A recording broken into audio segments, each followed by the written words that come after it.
70 কোটি টাকা জাল নোট সহ এবার বেলঘরিয়া দম্পতিকে গ্রেপ্তার করল নেপালের গোয়েন্দা দপ্তরের আধিকারিকরা।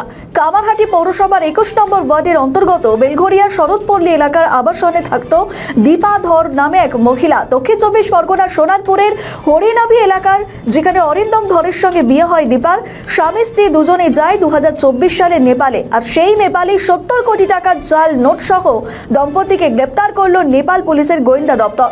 গোয়েন্দা আধিকারিকদের সূত্র জানা গিয়েছে যে বিভিন্ন ব্যবসায়ীদের ভিডিও কল করে জাল নোট দেখিয়ে ব্যবসায়িক টাকা বিনিয়োগ করার কাজ করত এই দম্পতি। নানা সংস্থায় টাকা বিনিয়োগ করে সেটা দ্বিগুণ করার প্রলোভন দিত তারা। ধৃতদের কাছ থেকে লোহার ট্যাঙ্ক ভর্তি নগদ টাকা সহ 12টি মোবাইল ও বিলাসবহুল গাড়ি উদ্ধার করেছে তদন্তকারী আধিকারিকরা। অরিন্দম ধর ও দীপা ধর সহ মোট 7 জনকে গ্রেপ্তার করেছে নেপালের গোয়েন্দারা, আর এই 7 জনের মধ্যে একজন নেপালের নাগরিক ছিল বলে জানা গিয়েছে। দেখুন, কে কার বাড়ির পাশে থাকে এটা আমার কাছে খুব বড় ব্যাপার নয়। তবে একটা বাংলায় প্রবাদ আছে, সৎসঙ্গে স্বর্গবাস, অসৎসঙ্গে নরকবাস। সেই অনুযায়ী এই যে যার নাম পাওয়া যাচ্ছে, এ তো শুনেছি অনেক গুণী মানুষ। এর বাড়িতে রাশিয়ান বেলি ড্যান্স হয়, আবার এর বাড়ি থেকে নেপাল থেকে টাকা উদ্ধার হয়, এর বাড়িতে বোতল নিয়ে উদ্দাম নৃত্য হয়। সুতরাং ইনি নানান রঙের মানুষ।